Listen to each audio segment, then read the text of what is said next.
All right, welcome back. You're still watching Good Morning Nigeria live on the network service of the NTA. And just before we bring in our guests who are already seated and ready for the conversation, let's quickly take a look at this background report put together by our correspondent, Oyeyemi Ajayi. The essence of genetically modified organisms is to aid and increase crop yields as well as easy accessibility. These are usually designed as plants using genetically modified organisms to improve taste, nutritional content, and resilience. However, people have concerns over their safety, and there is much debate about its pros and cons. Major global scientific organizations and government bodies believe the GMOs currently available might be safe to eat and not significantly different from conventional foods. However, major concerns remain long-term effects which are unknown, and some research points to potential risk like gene transfer leading to antibiotic resistance or unforeseen allergen production.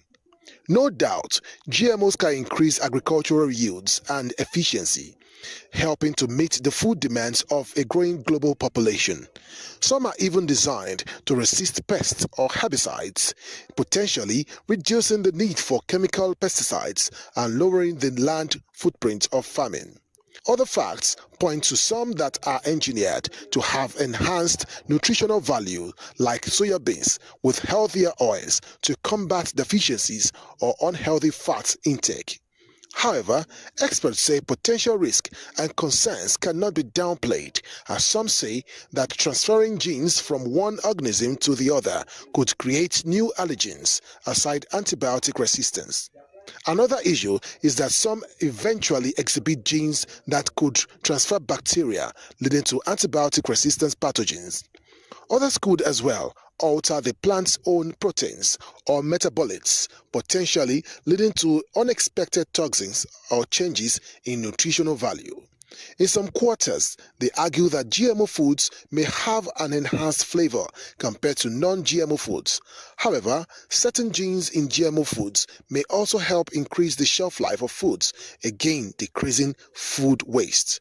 But generally, how safe are GMO food? What really makes them unsafe? Questions our guests will be answering shortly. Yemi Ajayi, thank you.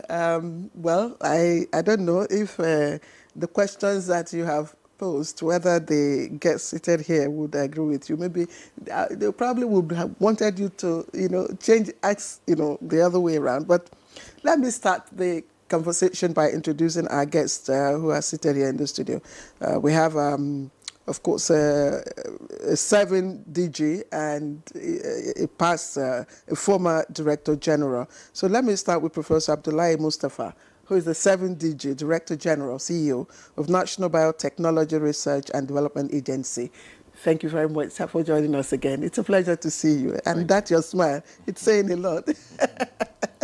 All right. We also have Dr. Rufus Egbegba, who is former Director General, CEO, National Biosafety Management Agency. Of course, it's a pleasure to have you with us, sir. Good morning. All right, also seated and ready for the conversation is Dr. Okelola Sande, following the Registrar, Plant Varietal Protection, National Agricultural Seed Council. Many thanks for joining us, sir. Good morning, Nigerians. All right, also here is one on the field who deals with these crops directly. We have Olashende Idowu Mustafa. He is a Bacillus thuringiensis, I hope I got that right, cowpea farmer, if that's not correct, but BT farmer. Many thanks for joining us. BT, thank you very much. All right, gentlemen, thank you very much for joining us. I'd just like to, before I even go to the 7 digit, let me start with Dr. Egbegba, who for some time, many years, he used to be in between, those, of course, who, argue about the experimental, eforiru or tomato and all that. And I'm sure that you must have heard of so many, conspiracy theories about genetically modified organisms and all that. I'm just wondering how you can stay through all of the arguments and all of the contradictions and conspiracy theories. How safe are GMOs? You see, the issue of GMOs are actually, some of the discussions are based on economic reasons. Globally, all GMOs approved so far, I can tell you they are safe as their conventional counterparts. When you are talking about GMOs, basically it's the movement of gene of interest. And when you talk about gene, the living material that can confine characteristics into any organism. A desired one from another into another to achieve what you want. For instance, you can remove what makes, let me say, sugar cane to be sweet. If you identify, you can put it in bitter leaf, it will be as sweet as sugar cane. It means the bitter leaf is not genetically modified. And before you can make that available... Please, can you slowly take that again? The sugar cane. Yes, sugar cane, you can, if you can discover the gene that is the material that makes sugar cane to be sweet, you can transfer that material into the bitter leaf. Bitter leaf? Yes, and the bitter leaf becomes as sweet as sugar cane. And it's not sugar cane? It's not sugar cane. But bitter leaf? But which you have the same physical appearance of bitter leaf, everything bitter leaf, apart from the gene of insert. And before you can confirm it, they will do what is called risk assessment analysis of that bitter leaf. You compare it with the conventional one and the one that you have genetically modified to make sure they are substantially equivalent. Then you also check for the stability of that material, that it does not affect other genes that perform other functions in that bitter leaf, to make sure it's stable. Once that is done, it takes almost 15 years, 30 to 50 years to come out with any genetically modified organism that is safe. So when people are talking about GMOs causing cancer, I think those are just fallacies. And again, the World Health Organization, Food and Agriculture Organization, and other competent scientific bodies have confirmed that GMOs are approved so far. They are safe as their conventional counterparts. And I can tell you, like for instance, the GMOs that are insect resistant. Why some people are crying over them is because with that, you use less chemicals. And the agrochemical companies are very worried about that. And the world is also talking about reduction in the use of chemicals that break down to cause greenhouse gases, ozone layer. So GMOs are environmentally friendly and also can also enhance food quality, food abundance, food security, and also you can also get bumper harvest within a small plot of land. But I think and all the conspiracy theories you just dismissed in just one liner. Yes. You mean they are just a fallacy? Fallacy. Yeah. All right. Many thanks, Dr. Begba, for your opening comments. You said they are fallacy. I'll quickly read out some reports to you. A report by a group of researchers at the National Horticultural Research Institute, published by the African Journal of Agricultural Economics and Rural Development, states that several studies suggest modifications employed in GMO preparation may have possible adverse effects. The possible adverse effects of GM farming enumerated include potential to increase toxicity in humans, development of new toxicants, soil contamination, emergence of new allergies, and increased antimicrobial resistance. Yes. Some have said the reason why we're having a lot of resistance to antibiotics is as a result of GMO. There's also another report that says that glyphosate, which is engineered into some of these crops that you talked about, are possibly linked to cancer. That's actually a report by the International Agency for Research on Cancer. What will be your response to this? Let me tell you, that particular statement has been debunked by the higher authority. And apart from that, you see, glyphosate has been used over the years to control weeds. It's not only on GMOs. And I can tell you, right now in Nigeria, you cannot tell me that this is a farm that is using glyphosate and it has caused. And before glyphosate can really cause impact, you would have used it for years and years. It's the accumulation of the chemical that actually causes any hazardous effect on humans. So all those research you're talking about, if you look at it critically, you talk about the issue of cancer. Cancer, the cause of cancer is multifarious, and again, it has not been linked to GMO. In Nigeria currently, you cannot say you are eating GMOs because there are a lot of misrepresentation. They are taking the oranges, the vegetables that are looking good, that they are all GMO. They are not GMO. We only have 3 official GMOs in the country. The cowpea, which is beans. You also have the corn, teller maize, and also the cotton. And these are not even available, it's not even available for many farmers. They are still multiplying them to increase the quantity for farmers' use. So these allusions, as I told you, some of them are laced on with economic interests, trade war. If you say economic interest, why are some countries, not just African countries, European countries, against GMOs and their restrictions on it? Okay, let me tell you, Europe, they've been talking about Europe and some countries. Europe imports a lot of grains that are genetically modified, soybean, maize, and whatever. And I tell you, they process them into confectionaries, into other materials for use. But they don't want to grow. Some countries in the European Union grow them. Others don't want to grow them because, one, they are developing their own preferred technology that they can use instead of using the one that already been available. And I also say one thing. When people talk about, you see, that GMOs, they don't want to grow this country.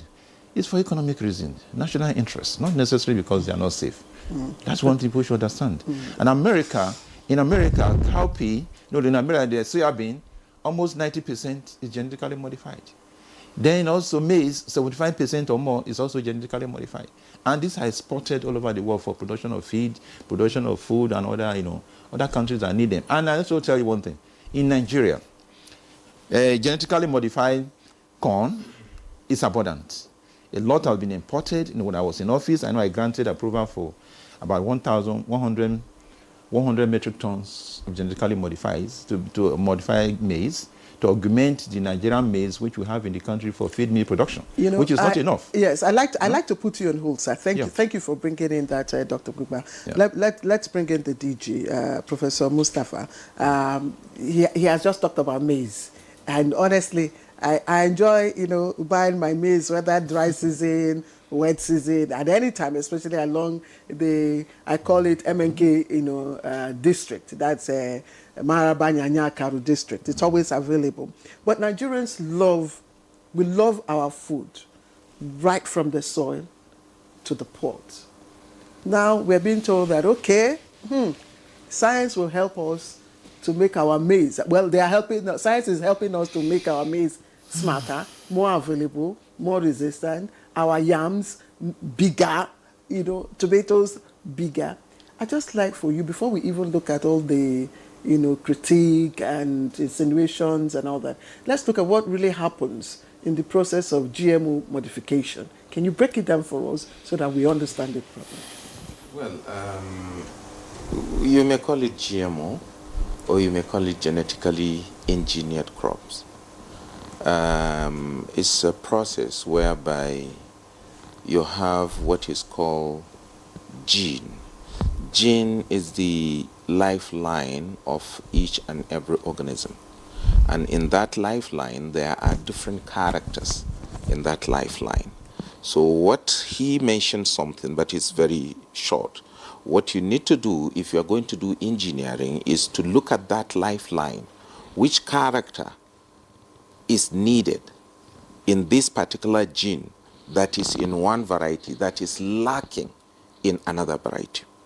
And if it is lacking, maybe this maize is short and you want to make it taller, or this maize is tall and you want to make it shorter. So you get this that is tall, you get the character that you make it tall and insert in this short maize so that it will be as tall as you want it. Or in this context, what normally happens is we have pests that normally devastate our crops. And these pests, you have to be using chemical 5 times, 6 times, 7 times. How do you curtail the use of pests, the use of the chemicals? The chemicals are very expensive. The chemicals are the one destroying the soil. The chemicals, even you when you inhale, is also making a very adverse effect on your body. So how do you resist this excessive use of chemical? And engineering in agriculture has been thinking in that line. And what they found out is that there is one particular bacteria. That bacteria is called Bacillus thuringiensis, and that has the characteristic of sending away some insect, that particular insect that devastates the crops. So that lifeline that I've talked, you take the portion that can be able to develop what is called a protein in such a way that that protein, if you insert the gene in that particular maize, it will develop that protein that will now scare away the insect that come and attack the maize. That is the whole thing. So that particular portion of the gene is what is inserted in the gene of that maize. And that maize now have the protection, can develop the protein that will now scare away the insect that will come and ravage. What's the difference? Because most times we hear of improved seedlings, improved varieties. Yes. So how does this genetically re-engineered, variety differ from the improved varieties that we talk about? Because improved varieties that we are told do not involve. You see, when you talk to farmers, each and every year you try as much as possible to improve your crops. If you improve your crop, it means it is high yielding, it is this, is that. So how do you now come into using the improved variety to give it protection? That is the engineering. It is already an improved variety because you cannot keep on using the crop day in, day out, because the quality, the yield depreciate, whichever crop you take. So there is a process of improving it. That one is also on its own. So when you improve it, you come and give it a protection. So you use the improved variety to give it a protection against the insect attack, against the climate change, which is drought resistant. If there is this climate change that we are talking about, there is this shortage of water in some areas, most especially in the north, the encroachment of this hamada. So this climate change narrow down the span of rainfall that we have. Instead of the rain those days to be 4.5 months, now it is 3 months some days. And you have to have an improved variety also to mitigate that kind of thing, because it's nature. It's natural. You can't do anything. So you have to do that to insert the gene that will make it to now grow faster, to yield faster, and then to develop faster. Many thanks, Professor Mustafa, for what you've said. Well, we know that for everything that has positive sides, there are negative sides. Yes. Speak to us about the long-term effects of this modification on soil health, our biodiversity, and humans. You just talked about bacteria. So incorporating bacteria into my maize, and then I continue Not bacteria. It's a gene, the gene of interest. You check the gene, that lifeline that you normally lifeline, you cut the portion because it has different characters on it. So you take the character that you need and then you insert it into the gene of your interest, the crop of interest, and then you make your gene of the crop of interest to be resistant or to be an improved variety upon resistant to either drought or the insect. It has no negative impact on the soil? You see, that's what we are saying. Even the negative impact, now we are improving in the positive way, because when you use excessive chemicals, all the microbiome there, you kill it. Now you don't use chemical. What did you use? What do you do? Now you improve the soil quality. And two, there is no negative impact, because there is what is called a process of biosafety that is followed, the toxicity analysis and what have you. It takes years, at least 12, 13, 14 years to conclude this process. And then in every step, there are stages that is, you go and do some analysis. The biosafety is here, he can talk more about that, but is to go and analyze and find out what exactly causes what causes problem, and you stay away from it, and you keep on improving until you bring it to the barest minimum. If you say there's no negative impact, Professor Mustafa, why is it that these seeds, once gotten and planted, cannot be replanted? It's not like that. It's not like that. You see, you can replant it, The farmer is here, he will tell you. And the seed council are there, they can tell you. It's just hawks. It's just, what can I call it? I mean, people tend to paint whatever they want to paint it black so that they can destroy it. But it's not true. You see, every farmer, you can ask them, every farmer wanted a very high yield. Now, no matter what type of crop you want to plant, these farmers used to go back to the seed companies to buy if they want bumper harvest. But nobody stops you from using what you want to plant, but the yield is going to decrease. Whether GMO, whether non-GMO, it is the same. It's the same. So you have to go back and buy if you want bumper harvest. But if you want to stay the way you are, it's genetics. It's for those students of science, they know what genetics is.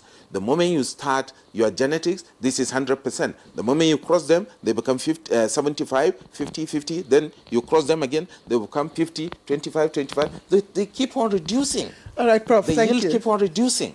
And that is what is happening. So you have to go back and buy. But nobody says you cannot plant. When you plant, the yield is not going to be the same. It's going to depreciate. Thank you. Mr. Lashende, my question is to you.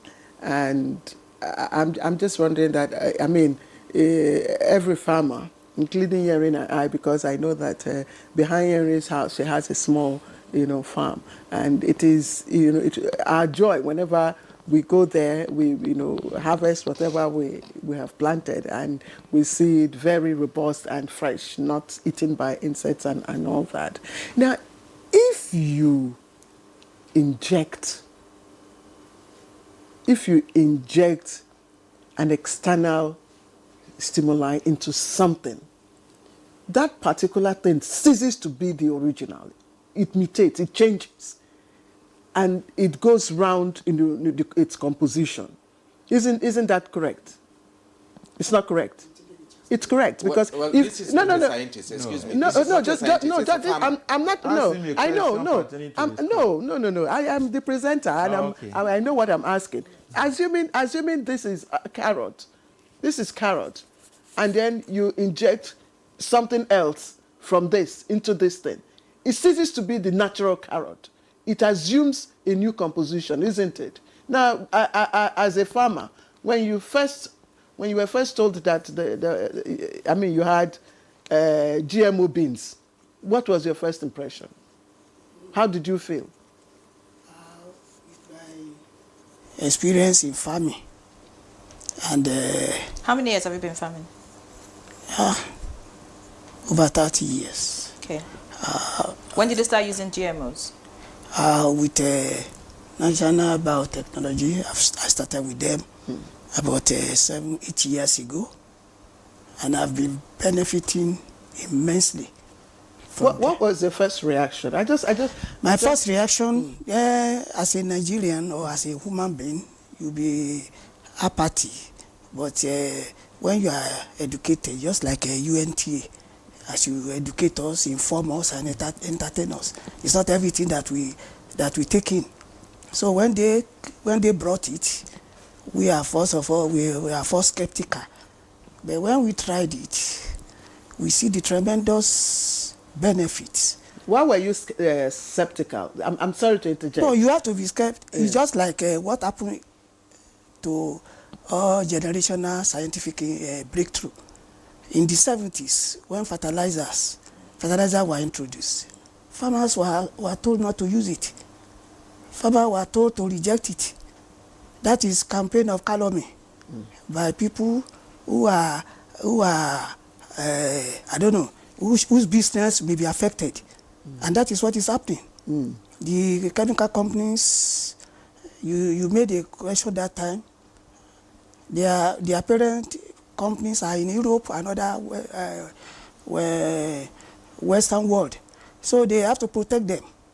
But with GMO seeds, such as cowpea, which I've tried severally for over 7 years plus now, and I've never seen anything negative. What have you experienced with it? What I experienced with it is that instead of farming cowpea once in a year, I can farm it two, 3 times a year. And you see what is happening in Nigeria, that the population of Nigeria is growing geometrically, while the production of food is growing arithmetically. I'm sorry, what kind of farming? Is it mixed cropping or? You know, like cowpea, if I plant cowpea, I plant this sole. Then, like maize, the one recently introduced by the federal government, they gave us maize. It's wonderful. It's a wonderful crop.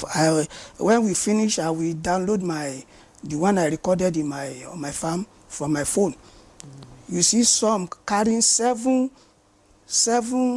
Cobs. stalks. Okay. 7, 8. You understand? To meet up with the population density we are facing. What's the taste of this? Sir? What's the taste? The taste, there's nothing wrong. Number one, maize, for example, let me start with maize. When you do akamu with it, you will think you are drinking milk, very as white as snow. Nothing about it. And another thing I see about this campaign of calumny, that is what I call it, is that all these crops undergo the same agronomic practices. Okay. They undergo the same agronomic practices. You must weed at the right time. You must put fertilizer at the right time. Like cowpea, you don't use fertilizer. You must put everything. So I don't see anything injurious. Mr. Lasende, I'll ask you 2 questions before we bring in Mr. Sunday here. All right. And this one is first, in terms of yield and resistance, can you just give us comparative analysis, between the traditional cowpea or beans and the GMO affected one? It's not comparable. The yield, as I said earlier, this is seed like cowpea. You can plant it 2, 3 times because it takes 43 maximum. This is 45 days. It will pod, and it is massive. And try to know something about agriculture. This seed, you planted them, they are not affected by pests. They are not affected by what I will call vagaries of weather. They are not affected. So they continue growing unhindered. They pod at the right time. They bring in flower at the right time. They do everything at the right time. So nothing mitigates against their growth. Okay. So, and as a result of that, they will come out full. They pod. If you know about farming, the pod, it will feed up because nothing disturb it. Okay, I understand what you're saying. So there will be more, because most times when you buy more yield, yes, than the other one. And I've tried it in one way. I planted the conventional one. I gave it because in farming you don't plant together, so that there will be no transfer of pollen. Okay, my last question for you before we come in is, we have a number of smallholder farmers, and sometimes most of them practice mixed cropping. Is it possible to practice mixed cropping with GMO? By the special grace of God, I've not seen anything wrong about it. So you can plant mixed maize or any other cowpea together on a ridge? You see, what happened is this. What I will just say is this. For you to have, because the GMO seed given to you, so that you don't pollute it. You don't allow it to be polluted. It's better you make it sold, so that it will not be polluted. Because if you plant other seed, the butterflies and other insects can carry the pollen and dilute. It's not for anything, but for you to have pure seed. That's what we call pure seed. They're giving you BT cowpea. You understand? and you are now putting another strange thing near it. By scientific calculation, it should be about 50 or 100 meters apart. So that by the time the butterfly carries the pollen, by the time it travels down, the pollen must have fallen from him, or from the insect. So, but it's better when you are giving such seed, the organization that gave you, they gave you for a reason, for mass production, so that you can extend it to smallholder farmers. Many thanks for your input. They say you're not a scientist, but you understand scientific calculations. So that is interesting. Let's get to Dr. Folarin now. Very interesting conversation, an eye-opener for many Nigerians, because, I mean, there's been so many misconceptions and theories, conspiracy theories about GMOs, one of which is the fact that people express fear that the role of foreign actors, you know, in the proliferation of GMOs in Nigeria, and some think that it's a 21st century slavery scheme. Some have called it that. Some have said it's in a bid to recolonize Africa, you know, by controlling African population through what they cultivate and eat. I mean, so many things flying around. But I'd like you to speak as an authority. You know, I mean, your organization is supposed to ensure that the seeds that are available are healthy, what is, you know, generally approved. So speak to us really about GMOs.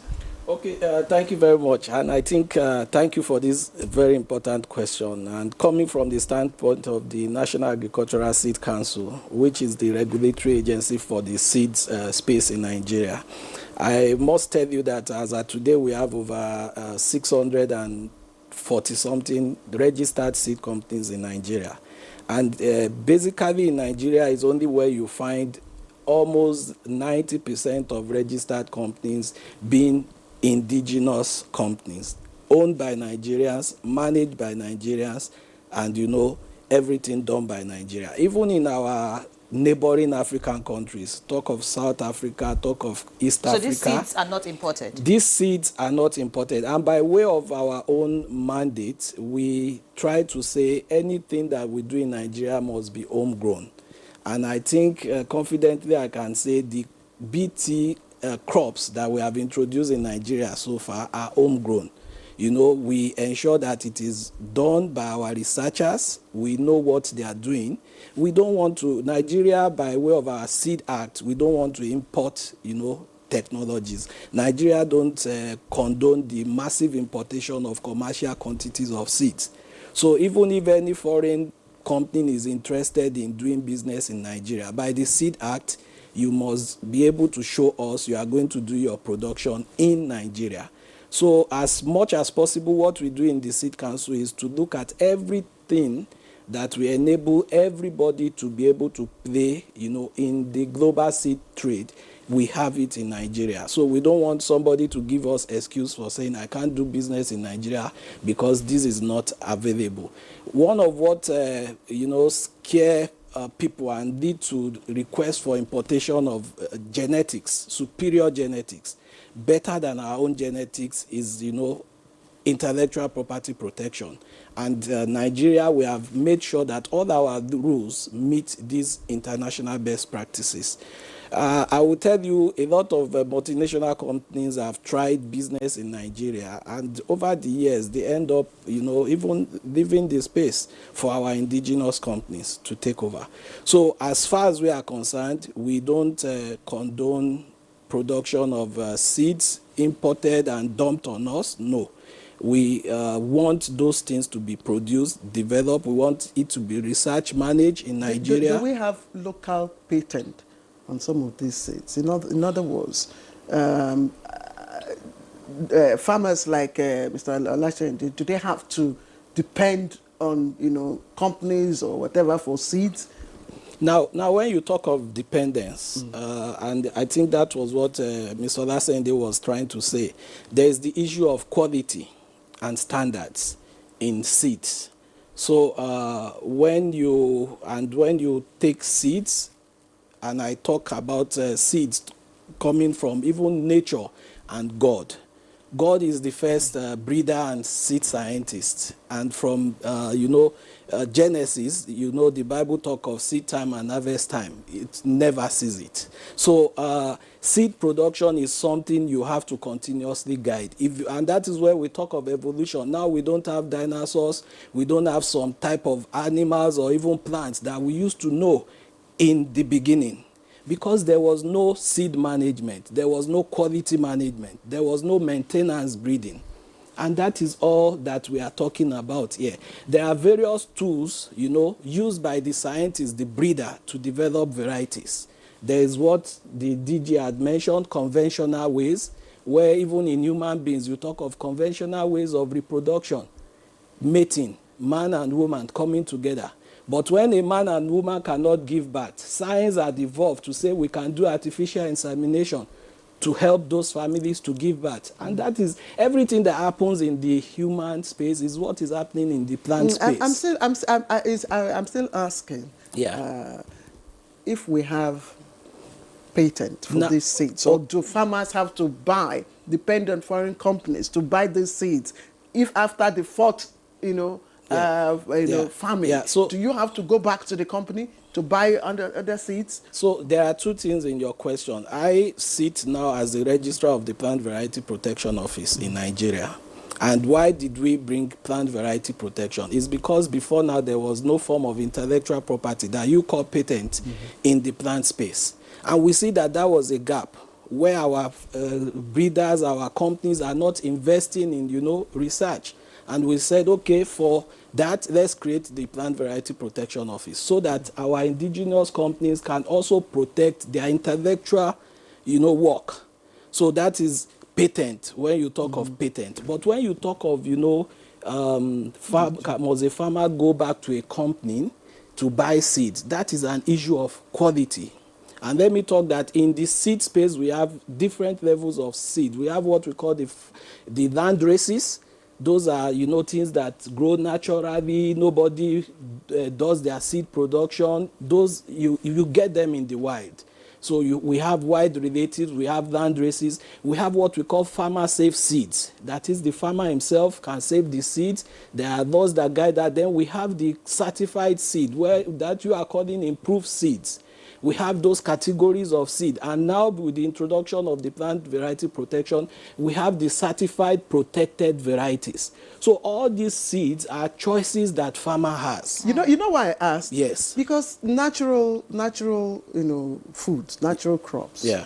When you plant them, oranges, mangoes. Yeah. I mean, there is no limit to the number of times you can replant the seeds. Yeah. So you don't have to go, to the mango person to purchase the seeds and all that. Is this the same thing? Can these GMO seeds, be used in that format? Or is it after every fourth trial that ends it? So it's the same thing. And that is why I said a farmer that has chosen, that my own is conventional, I want to remain with my farm-safe seeds, he can continue to, grow it, multiply it. But if as a farmer, you are looking at quality, you want good yield, you say, okay, I want certified improved seeds. Then you can keep coming back to the company. Then you have to patronize the owner of that seed. All right, many thanks, Dr. Folarin, for your input. So I would like to tell our viewers that they can participate in this conversation. Feel free to send us your questions, your concerns, your comments, whatever it is, and I'm sure our guests would handle them. I'd like to get to Dr. Begba now. So many positives about GMOs, really, but there are concerns, about the fact that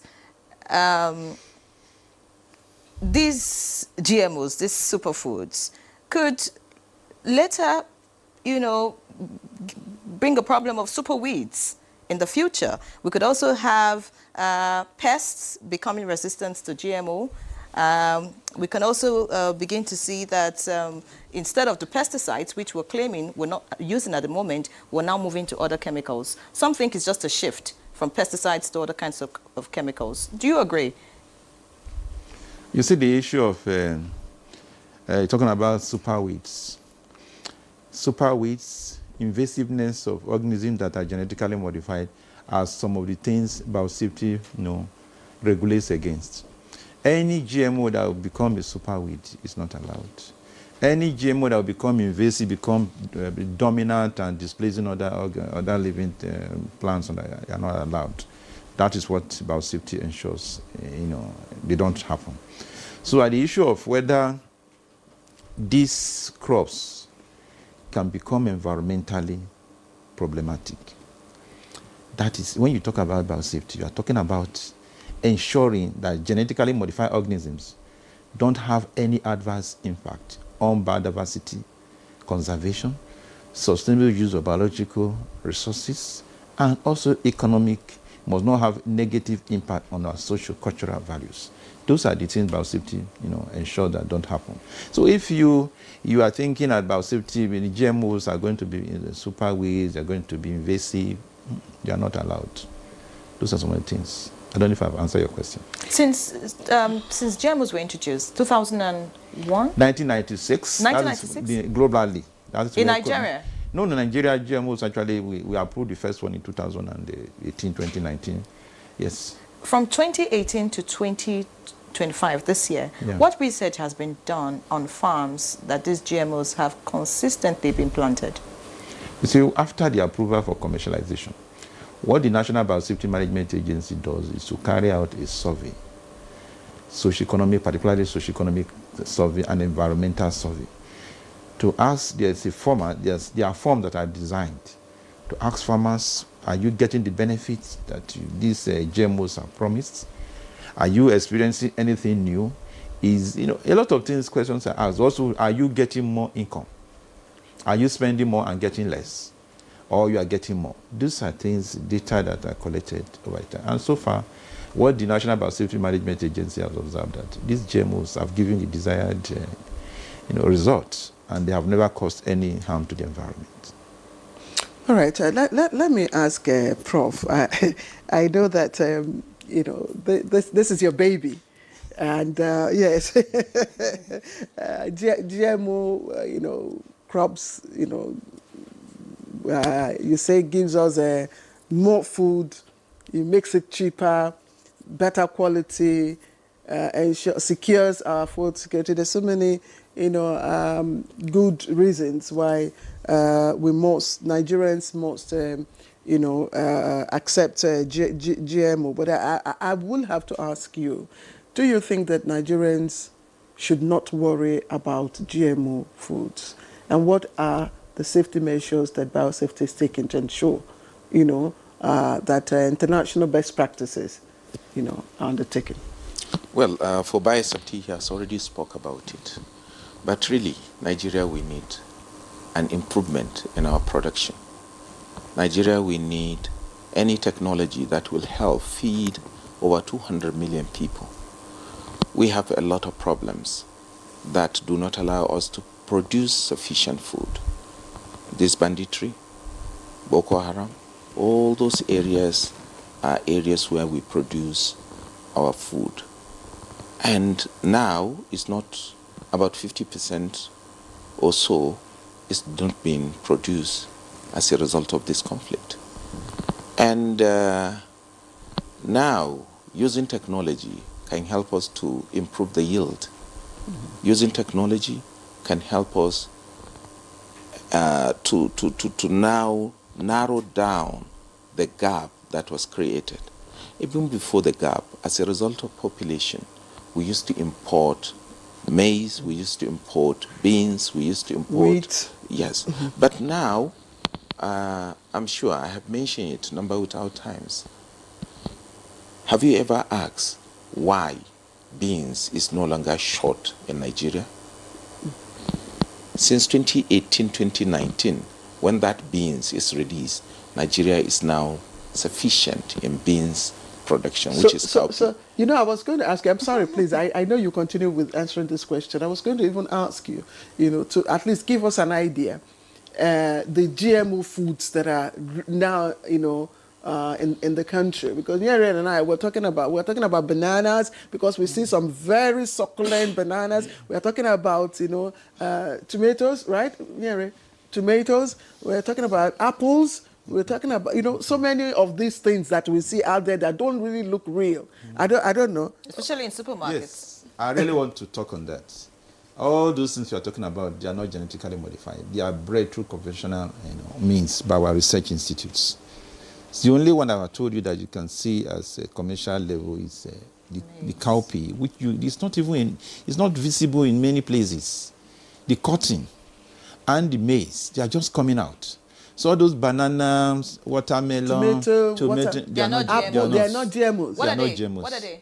They are conventional crops that are bred through, they are improved varieties. Improved varieties.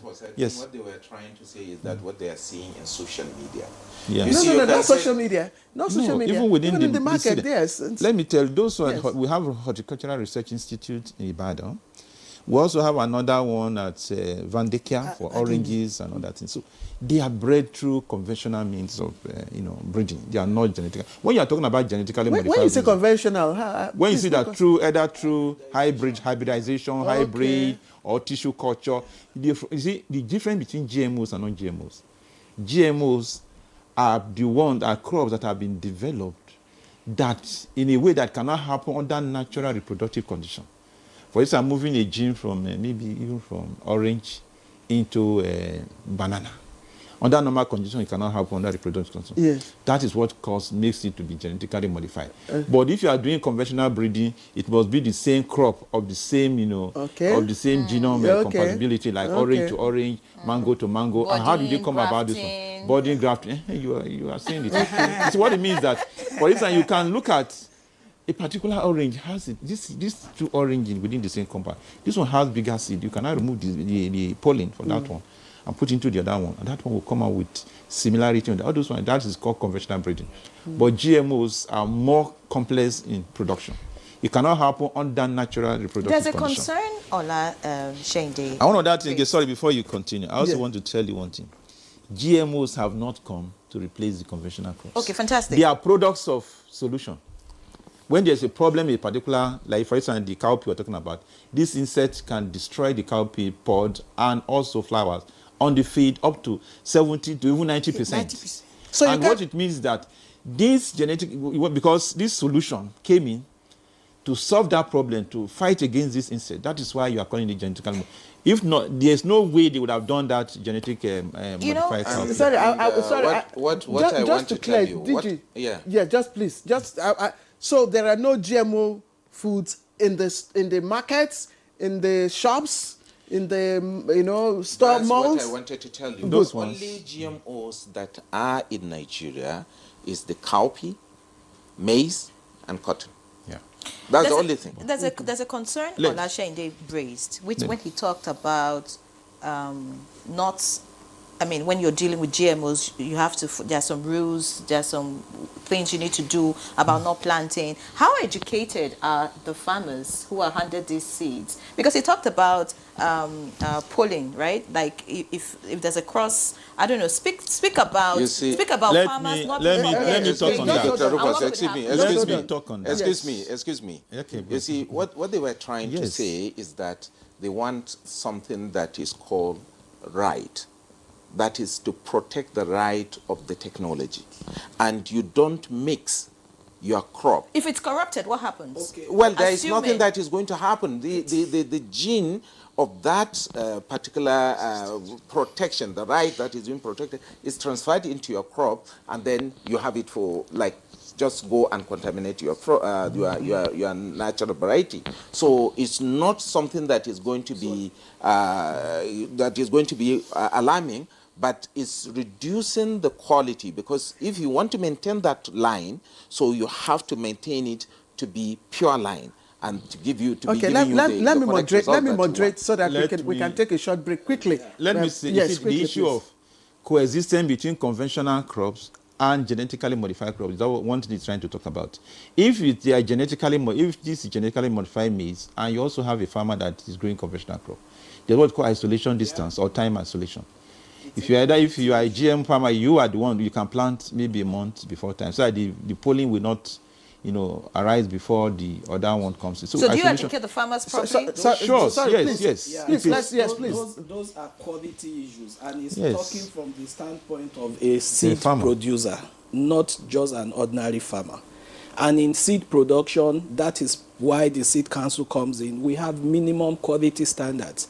So if you are producing seeds of BT cowpea, we expect when we draw samples for analysis, that is true to BT cowpea. We don't want to see other cowpea variant in that bundle of seed, because the essence of the council is to ensure that what the farmers is buying is true to type.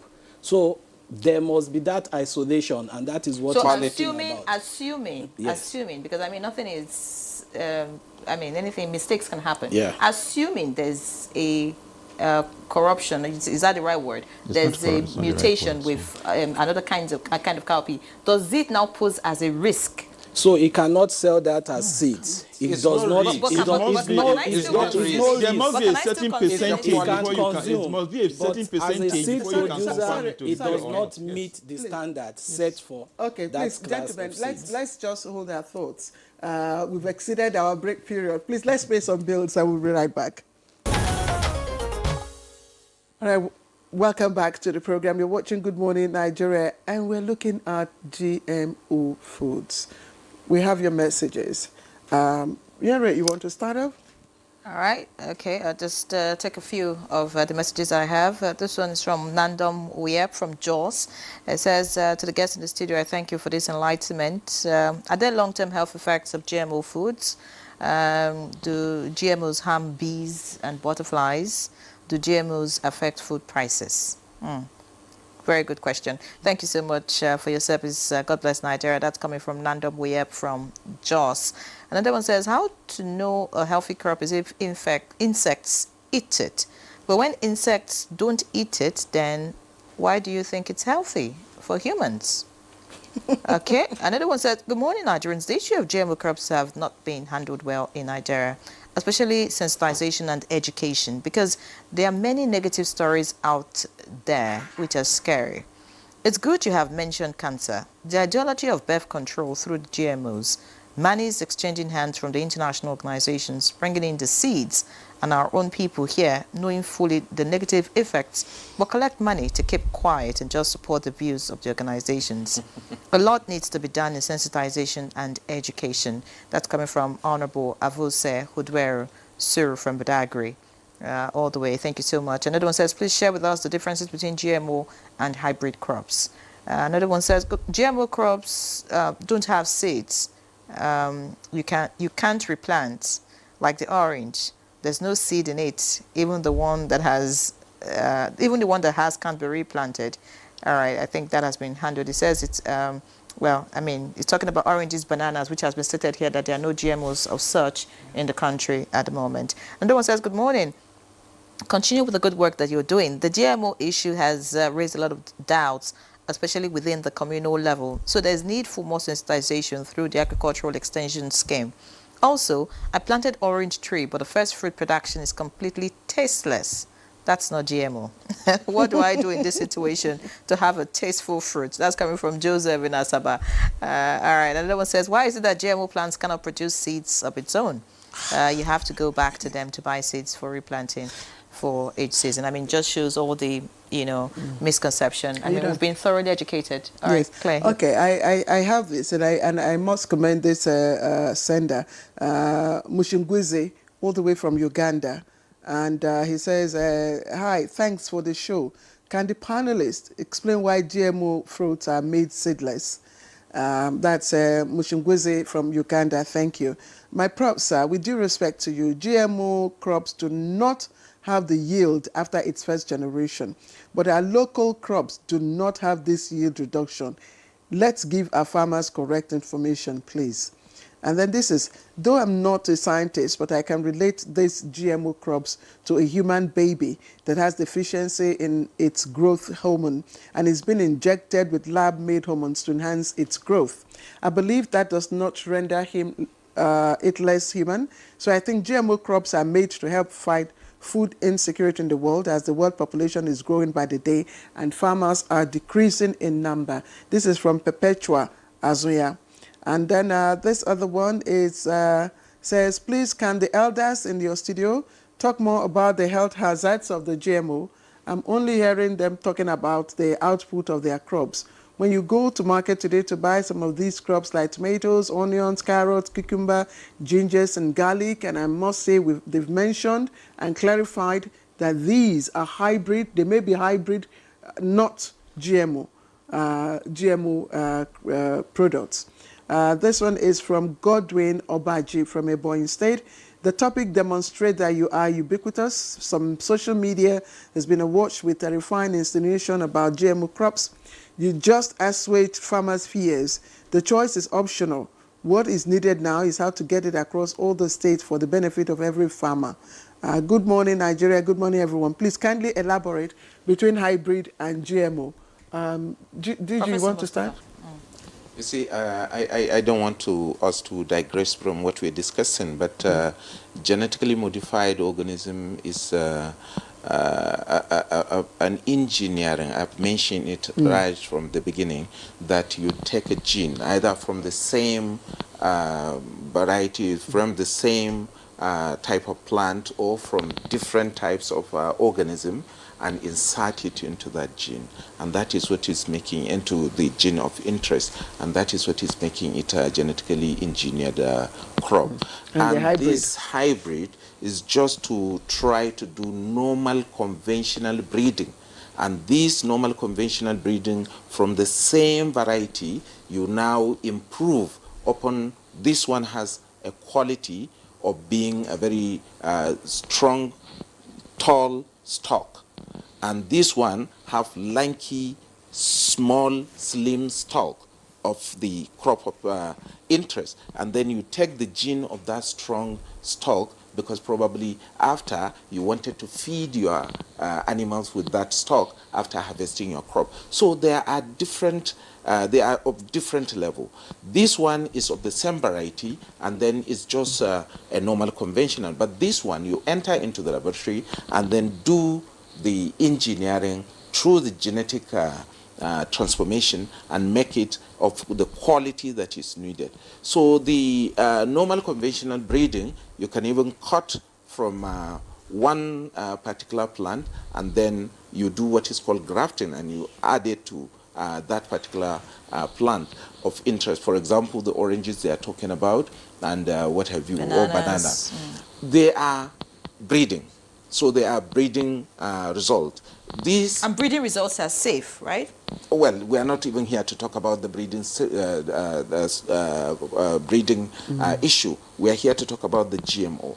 Yes, if you are going to go into the safety of the whatever you are taking, even the paracetamol you take, there are some certain level of risks that you take. So also any type of crops that you take, whether conventional, normal, or breeded. Why is it seedless? We need to. Why is it seedless? Seedless just is a breeding. You just wanted it to be that way. That is all. It's breeding. It's not GMO. We don't have GMO fruit. No, we don't have it. We don't have GMO vegetable. No, we don't have it. We have only 3 GMOs in Nigeria. All those things that you are seeing is breeding, and you keep it as breeding, and that is there are agencies responsible for that. And the GMOs are locally produced in Nigeria. They're not imported from anywhere. You see, people don't understand. You cannot. I know why they are asking that question. These things take about 13 years to develop, and there is a collaboration between Nigeria, African Agricultural Technology Foundation, and some other institution within Nigeria to produce these GMO crops. And this collaboration only enhances the strains of producing that GMO. And we are still working hard to see that we produce another GMO, which is soybean. That one also to enhance the quality of the oil in soybean, and then to resist it from excessive chemical uses. So this is something that we are collaborating with other institutions. You talked about high yield. You talked about cowpea being available. Yes, I can see maize everywhere, but cotton, has it really improved the yield?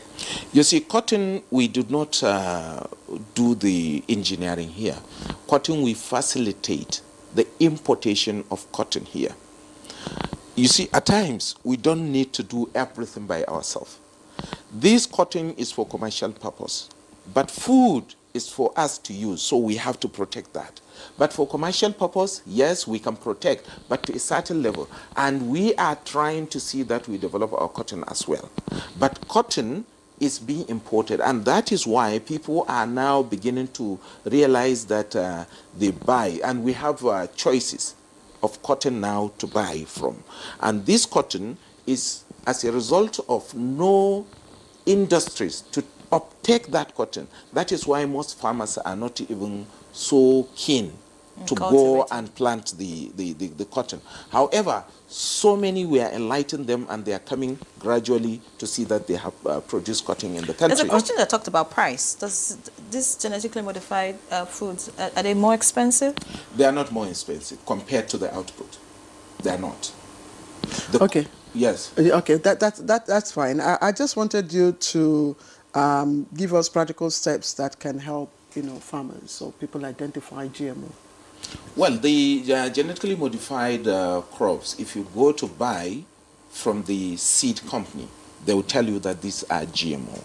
And this GMO is written on the label that this is GMO. So when you are buying from them, they will tell you this is GMO. When they are buying the hybrid from them, they will tell you this is a hybrid. Whatever you're buying from them, they will tell you this. And then it is labeled. It is labeled on the pack. Only from the seed companies? Yes, from the seed companies. Only? Yes. Where do you want it to be? Well, in the bags we buy in the market. Oh, in the market. Well, to be honest with you, we would have not reached that stage, and this is what we are trying to do.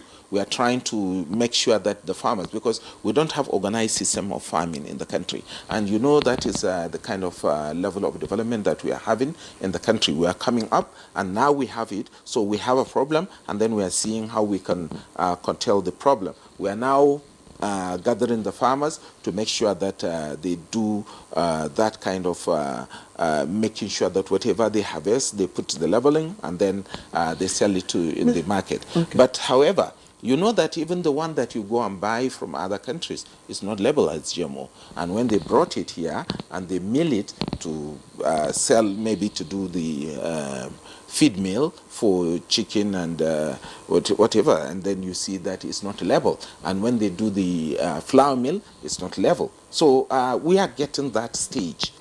We are getting to that stage because we are now happy that we are producing it ourselves. So by the time now we are producing it ourselves, that is where the awareness come in, and that is where we take steps in making sure that everything has gone the right way. And that is something we should be proud of. I like to bring in Mr. Olaseyinde now, just to give us your idea of, what are some of the challenges that you observed, and what are your concerns that you want addressed? Thank you very much. I want to correct one insinuation. That is that GMO seed cannot be replanted. It can be replanted.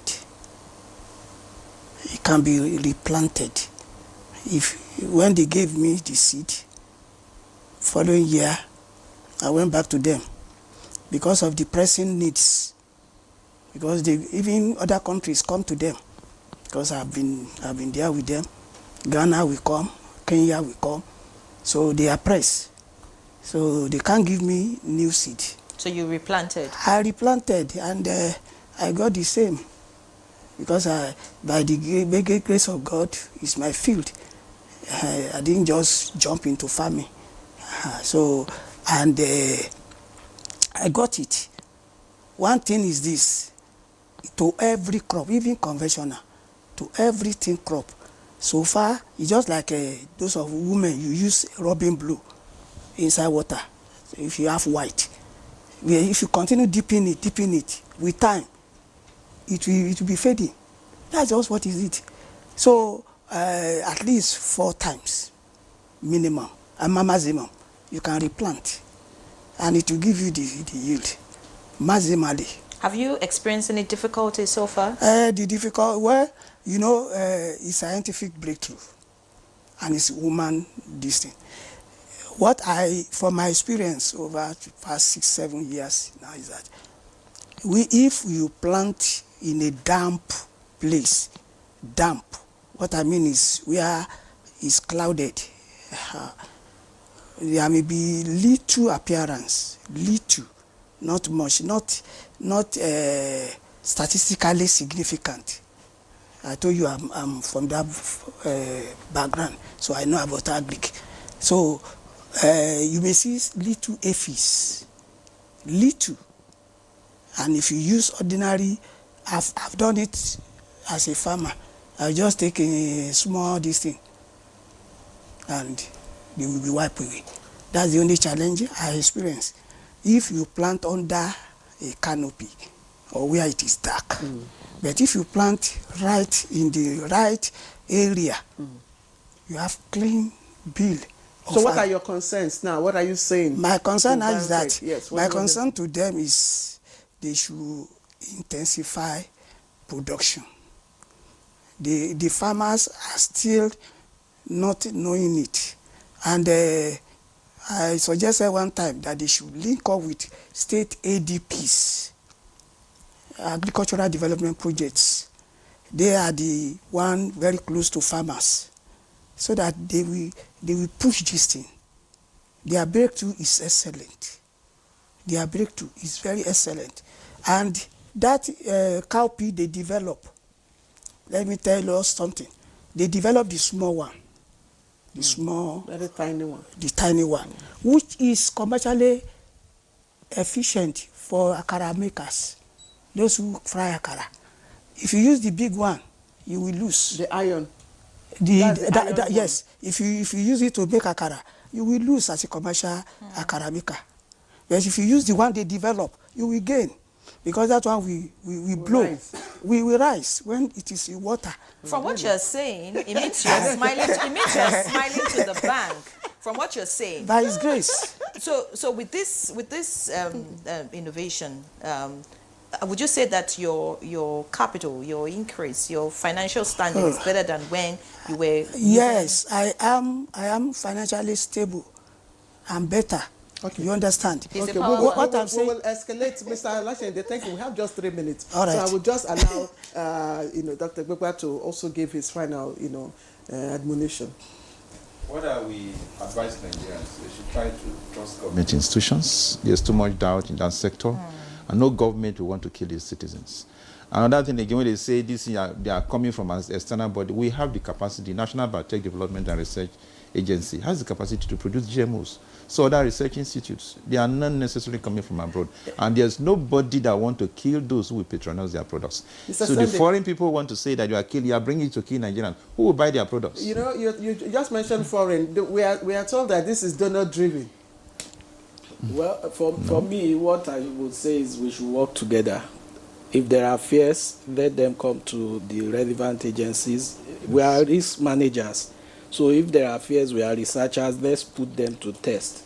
GMO seeds will not regrow. It's not true. We have done it many times. All these fears, we can experiment on them. So, and donor-driven, we know what we want as Nigerians, and we are not also guided by donor interventions. We know where to put the limit and where not to, go with donors. We are as sensible as any, donor communities. And when would we become donors? Even in Africa ourselves, it's when we are food secure and we have what to give to others.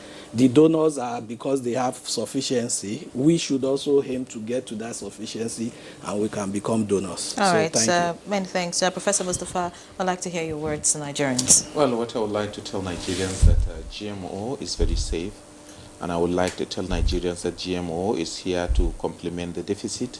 I would like to tell Nigerians that is something that is brought to relieve the problem of food shortage in Nigeria. And whoever has questions, we are open. Our agency is open, and we have our own open policy. If they want to come and see our demonstration farm, if they want to ask questions, if they want to buy seed from the quality seed producers, yes, our doors is open and we are there for them. Whatever question they have, they come and ask, and we are ready to answer it. All right, before we go, just in 2 minutes, I think we have about 2 minutes. In a minute. Besides GMOs, tell us other things that your agency does, because I understand that you do quite a lot. Oh, we are doing quite a lot. We have medical biotechnology, which we signed recently, the production of insulin, the first thing that is going to happen to Nigeria, and that is a very good thing. And we have also signed with other companies that we are going to produce HIV drugs in Nigeria, and this is the first thing that will happen to Nigeria. And we are working in environment to see quite a lot of different projects. Fantastic. And food and industrial biotechnology also. Many thanks, Professor Abdullahi Mustafa, Director General and CEO at National Biotechnology Research and Development Agency. It was indeed a great pleasure having you in the studio, and many thanks for sharing your insight with us. I'm sure Nigerians are more educated now about GMOs. Thank you for joining us. Dr. Rufus Sibegba, former Director General and CEO, National Biosafety Management Agency. Thank you so much for being our guest, and thank you for coming to share your light with us. Dr. Okelola Sunday Folarin, the Registrar, Plant Varietal Protection, National Agricultural Seed Council. Thank you once again, and we hope that you continue to do the good work, ensure that our seeds are safe. Olashe Ndeido Mustafa, I want to visit your farm. I'll probably patronize your beans, BT cowpea farmer. If it's in Abuja. Wherever it is, right? Wherever it is. All right, yeah, we have to go. Thank we you have so to much. Go. We appreciate you. Just to emphasize again, no GMOs, banana, orange, tomatoes, onion. No GMO. Watermelon, we don't have them. We only have cowpea, cotton, and a few others. Cowpeas, Beans, and all that. All right. Thank you for watching. I'll see you tomorrow. I'm Ray John. Live locked on the NTA.